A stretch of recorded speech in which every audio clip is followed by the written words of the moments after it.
Hi friends. So today we are doing week 4. Yes. of Brit and Brit's weekly design series. And I'm really excited about this one because it's a topic that I really enjoy. Hey, look, there's my cat.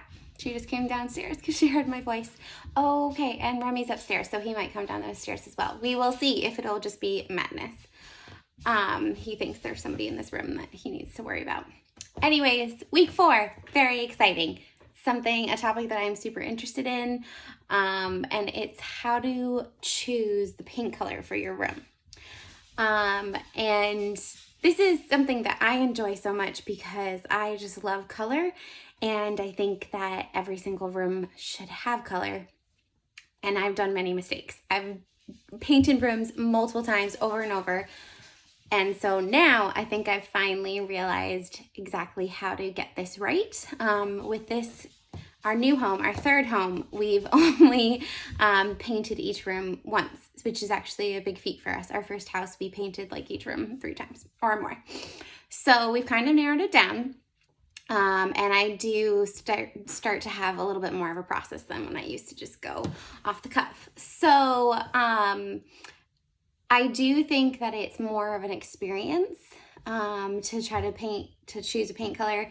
If it stresses you out, try to just remember that it's all about like a journey. And so you might get it wrong, and that's okay. It can be fun to reinvent a room because colors definitely really do that. And then to also just try to take risks with this. Don't play it too safe. Like, I know I'm sitting in a beige room. This was a color that the house was painted before, and I have had many ideas of what to do the study, and who knows, we might do them sometime soon. So I also did a pretty extensive blog post about this. Our website is now live, so feel free to check it out.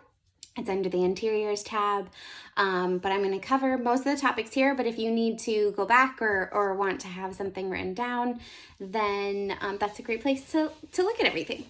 So tip 1 would be to consider your color palette. So we talk about color palette a lot and how important it is to kind of use as guidelines, but don't stay too stringent about it. So when you're choosing your color palette, just think about, when you're choosing the colors of your room, think about your color palette. Is it something within or in favor of, or, looks good with, or a shade of your color palette? Then that's a great starting point. Keep going. Then the second tip would be to think about the use of your room. So is it a room that you use only in the day? Then you can kind of use a brighter, more vibrant color. If it's something that you use in the evening that you want to kind of cozy up in, then a dark, moody color is really great because it has that cocooning effect. That's, for example, one reason why we used a dark green in our master bedroom, because it cocoons us during the night and then is really bright when you open the shades. So think about the use of the room and how the color can impact that and make the feel of that room. Okay, so then that kind of goes on to tip 3, which is how much natural light is in the space. So our snug is kind of that mauvey brown color, and it has morning light. So it changes the way it looks throughout the day.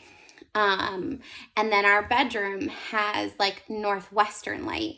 And so when the sun is rising, it's actually a pretty dark space because the sun rises in the east. So, but then in the evening, because the sun is setting in the west, it has a lot of bright light coming in through. So if you have a lot of bright light coming through, you can do a dark color and it won't feel too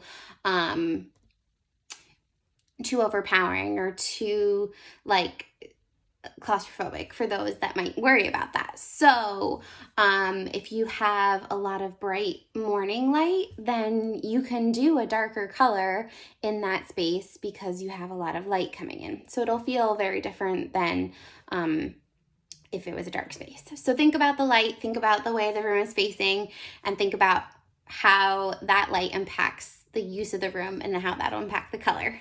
It's all layered. So then the next one is think about the surrounding rooms colors.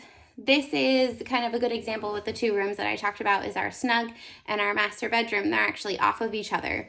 And we decided to paint our master bedroom woodwork all the same color as the walls. And so that door is open and opens onto the wall of the snug. And so that green is against the snug color, and you see it often when you're walking through the space of the house. And so you want to make sure that those two colors look good on each other and look complementary when it's just the two. So they should look good if it's within your color palette, but if it's two different odd ends of your color palette, then you just want to make sure that it has a nice flow within it between the two.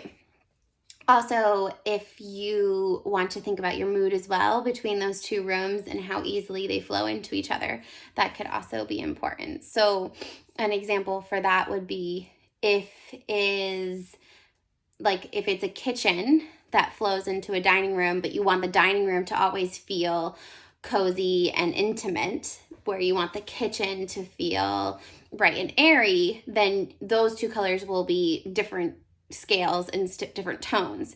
And so making sure that you're aware of how that mood is changing within the space, if that makes sense.